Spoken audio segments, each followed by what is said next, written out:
Hello friends, नमस्कार। एक बार फिर स्वागत करेंगे आपके अपने यूट्यूब चैनल GDS जी के क्लासेस में। तो दोस्तों, कई दिनों से वीडियो आपको नहीं दी जा पा रही है क्योंकि थोड़ा सा परीक्षा में बिजी थे हम लोग।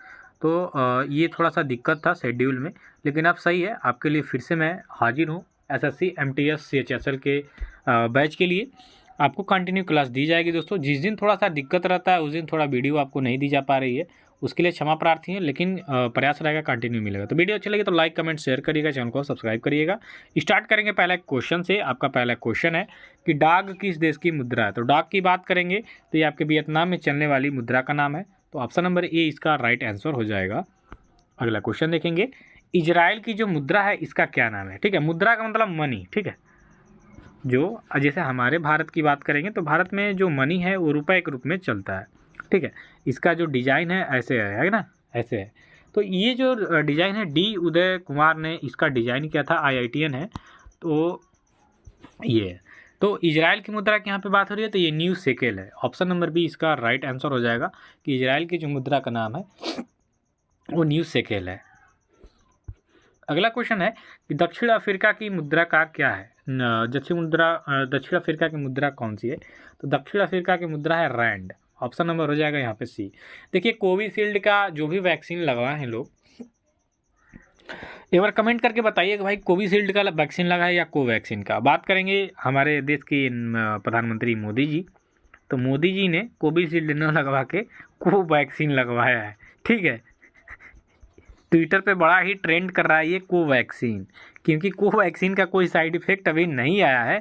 लेकिन कोविशील्ड का जो साइड इफ़ेक्ट है ये कंपनी के द्वारा मान लिया गया है कि भाई जो कोविशील्ड लगाई गई है उसके दुर्लभ परिणाम देखे जा सकते हैं, जैसे कि ब्रेन स्ट्रोक और हार्ट अटैक। ठीक है, तो ये भाई बड़ा ख़तरनाक चीज़ है, क्योंकि भारत में अचानक से लोगों की मरने की जो समस्या है वो बढ़ गई है। तो इसीलिए बड़ा ही ट्रोल किया जा रहा है कोविशील्ड और मोदी जी को।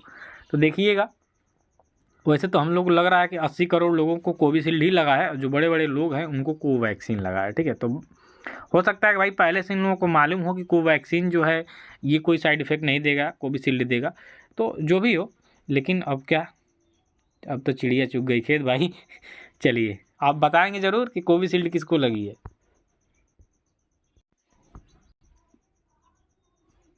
अगला क्वेश्चन है कि उपराष्ट्रपति का पद किस देश के संविधान से लिया गया है।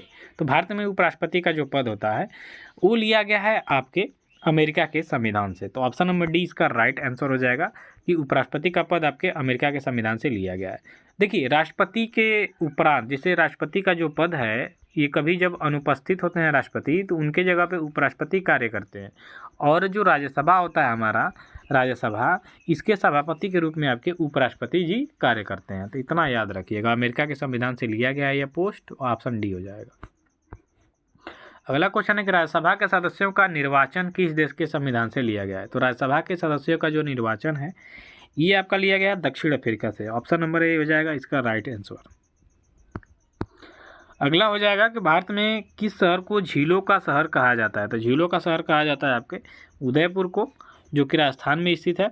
ऑप्शन नंबर बी इसका राइट आंसर हो जाएगा कि भारत का जो उदयपुर है इसे झीलों का शहर के नाम से जाना जाता है, या झीलों का शहर जो है इसका उपनाम दिया गया है। नेक्स्ट क्वेश्चन में आपका कि भारत का कौन सा राज्य चार मीनार के लिए प्रसिद्ध है। तो चार मीनार आपके हैदराबाद में स्थित है। हैदराबाद राज्य नहीं है, एक शहर है। ठीक है, हैदराबाद। तो हैदराबाद में आपका चार मीनार स्थित है। तो ऑप्शन नंबर सी हो जाएगा इसका सही उत्तर। अगले क्वेश्चन में कहा गया कि भारत के ग्रैंड ओल्ड मैन के नाम से किसे जाना जाता है। तो भारत के ग्रैंड ओल्ड मैन इस नाम से जाना जाता है दादा भाई नौरोजी को। ऑप्शन नंबर डी इसका राइट आंसर हो जाएगा कि भारत के ग्रैंड ओल्ड मैन के रूप में दादा भाई नौरोजी। देखिए, दादा भाई नौरोजी ने ही सबसे पहले भारत में आय जो है, प्रति व्यक्ति आय, इसका निरूपण किया था। याद रखिएगा, जो आपसे कोई पूछता है कि भारत में सबसे पहले प्रति व्यक्ति आय का आकलन किसने किया था, तो ये दादा भाई नौरोजी ही जो थे, और अंग्रेजी के द्वारा चुने हुए ये सदस्य थे आपके वहाँ के संसद में। ये भी याद रखिएगा।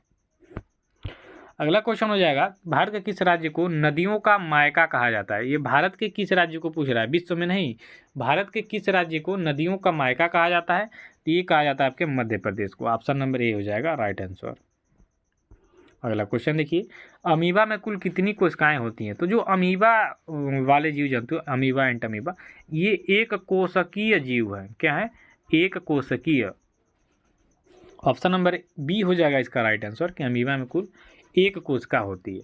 ये अमीबा जो होता है ये अमर प्राणी होता है, क्योंकि को कहीं से काट दोगे ना भाई तो नया अमीबा का जन्म हो जाता है। अगला क्वेश्चन है कि चूलिया जलप्रपात आपके किस नदी पर स्थित है? बात करेंगे चूलिया जलप्रपात की तो ये आपके चंबल नदी पे स्थित है। ऑप्शन नंबर सी इसका राइट आंसर हो जाएगा। अगला क्वेश्चन देखिए, भारत के सबसे लंबे राष्ट्रीय राजमार्ग की लंबाई कितनी है? तो भारत के सबसे लंबे राष्ट्रीय राजमार्ग की लंबाई है 3745 किलोमीटर और इसका सही उत्तर हो जाएगा ऑप्शन नंबर डी। अगला क्वेश्चन है कि दिल्ली के किस सुल्तान ने ब्राह्मणों पर भी जजिया कर लगाया था? तो ब्राह्मणों पर भी जजिया कर लगाने वाला सुल्तान था आपका फिरोज शाह तुगलक। ये दिल्ली सल्तनत की बात हो रही है यहाँ पे। तो दिल्ली सल्तनत में फिरोज शाह तुगलक ऐसा हुआ जिसने ब्राह्मणों पर भी जजिया कर लगा दिया था। तो ऑप्शन नंबर ए इसका सही उत्तर हो जाएगा। अगला क्वेश्चन देखिए, पहला गुप्त शासक जिसने सिक्के जारी किए थे? तो पहला गुप्त शासक कौन था जिसने सिक्के जारी कर दिया भाई?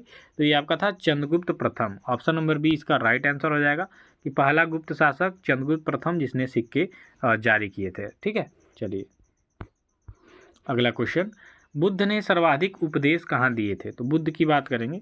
बुद्ध मतलब Mahatma Buddha, light of Asia, Asia के प्रकाश पुंज के रूप में महात्मा बुद्ध को जाना जाता है और ये सबसे ज़्यादा उपदेश अपना दिए थे श्रावस्ती में। ऑप्शन नंबर हो जाएगा यहाँ पे सी राइट आंसर। अगला क्वेश्चन है आपका कि पर्णहरित यानी क्लोरोफिल में निम्नलिखित में से कौन सा तत्व पाया जाता है? ये देखिए काफ़ी ज़्यादा इंपॉर्टेंट क्वेश्चन आपके एसएससी में पूछा हुआ क्वेश्चन है। तो पर्णहरित यानी क्लोरोफिल में कौन सा तत्व पाया जाता है? तो आपका मैग्नीशियम पाया जाता है। ये क्वेश्चन कई बार आपके एग्जाम में आया है। तो ऑप्शन नंबर डी हो जाएगा इसका राइट आंसर।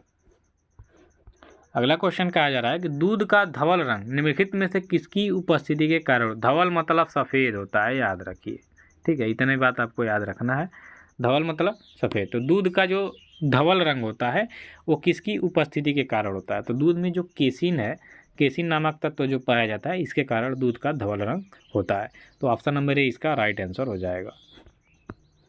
अगला क्वेश्चन कह रहा है कि डेंगू बुखार में मानव शरीर में निम्नलिखित में से किसकी कमी हो जाती है? तो डेंगू बुखार जब होता है तो मानव शरीर में जो प्लेटलेट्स होती है इसकी कमी हो जाती है। इसीलिए डॉक्टर सलाह देता है कि भाई कीवी फल खाओ या बकरी का दूध पियो, है ना। तो डेंगू बुखार में मानव शरीर की जो कमी होती है वो प्लेटलेट्स की होती है। तो ऑप्शन नंबर बी इसका राइट आंसर हो जाएगा। अगला क्वेश्चन कहा जा रहा है कि निम्नलिखित में से कौन सा एक संवैधानिक निकाय नहीं है? तो इनमें से संवैधानिक निकाय आपका योजना आयोग नहीं है भाई, ये आपका संवैधानिक निकाय नहीं है। तो ऑप्शन नंबर सी इसका राइट आंसर हो जाएगा। अगला क्वेश्चन कह रहा है राष्ट्रीय मतदाता दिवस कब मनाया जाता है? तो राष्ट्रीय मतदाता दिवस ये प्रत्येक वर्ष 25 जनवरी को मनाया जाता है। 26 जनवरी की बात करेंगे तो गणतंत्र दिवस मनाया जाता है ना। और 25 जनवरी को मनाया जाता है आपका राष्ट्रीय मतदाता दिवस। राष्ट्रीय मतदाता दिवस 25 जनवरी। तो ऑप्शन नंबर डी हो जाएगा।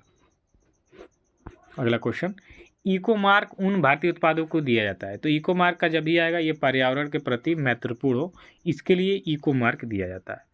यानी पर्यावरण के विरुद्ध न हो, ऐसा सिस्टम रहे कि पर्यावरण को प्रदूषित ज़्यादा न करे, वो इको मार्क लगाया जाता है। तो ऑप्शन ए हो जाएगा। अगला है निम्नलिखित में से कौन सी हरित गृह गैस नहीं है? तो हरित गृह गैस इसमें से कौन नहीं है? तो नाइट्रोजन नहीं है, बाकी सभी है। ऑप्शन बी हो जाएगा। अगला क्वेश्चन, भारत में महाकाली नदी संधि किस देश के साथ की गई है? तो ये नेपाल के साथ है महाकाली नदी संधि। तो ऑप्शन नंबर सी हो जाएगा इसका राइट आंसर। अगला क्वेश्चन, भारतीय कपड़े का सबसे बड़ा आयातक देश कौन है? भारतीय कपड़े का सबसे ज़्यादा आयातक देश है आपका अमेरिका। ऑप्शन डी इसका राइट आंसर हो जाएगा। अगला क्वेश्चन, वैश्विक नवाचार सूचकांक 2023 में भारत की स्थिति क्या रही है? तो 40वें नंबर पे था। देखिए ये इंडेक्स आपके एग्जाम में आ सकता है कि नहीं, क्योंकि 2023-24 दोनों का आपका इंडेक्स पूछ सकता है। तो ऑप्शन नंबर ए हो जाएगा। अगला क्वेश्चन, चींटी के डंक में कौन सा अम्ल पाया जाता है? तो चींटी के डंक में आपका फार्मिक अम्ल पाया जाता है। ये ऑप्शन नंबर बी हो जाएगा। चलिए दोस्तों, बिच्छू के डंक में कौन सा अम्ल पाया जाता है? तो इसमें मेथेनॉइक अम्ल पाया जाता है। ऑप्शन नंबर हो जाएगा सी।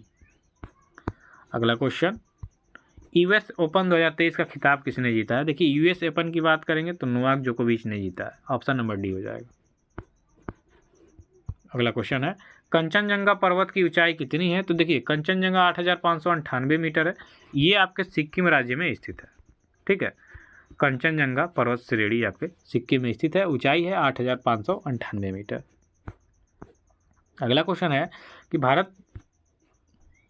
भारत की सबसे लंबी सहायक नदी कौन है? तो भारत की सबसे लंबी सहायक नदी हो जाती है आपकी यमुना नदी। ऑप्शन नंबर बी इसका राइट आंसर हो जाएगा। भारत की सबसे लंबी सहायक नदी है यमुना नदी। ठीक है, चलिए